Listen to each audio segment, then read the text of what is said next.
Good afternoon, John here.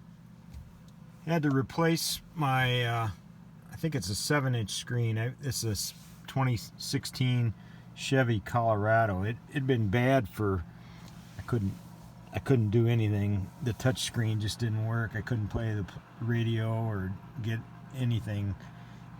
It's probably been a couple years. I just wasn't sure exactly how to go about fixing it. And you basically pry off this outer trim rim here. I'll show you what the screen. I didn't have to. All I replaced was the actual touchpad itself. I think it saved me quite a bit of money. Because that was all that was bad. So it was like $100. I'll put a link in the description of the one that I used.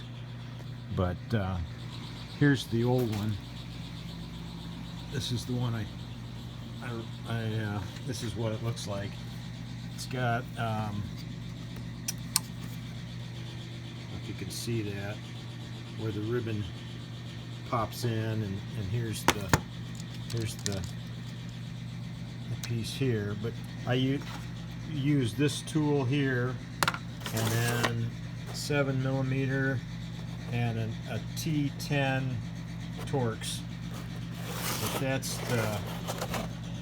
the number on it, and now it works good as new now. So it saves quite a bit of money, just replacing just this screen. Measures 7.5 by 5 3/4. Alrighty, you have a good one. God bless.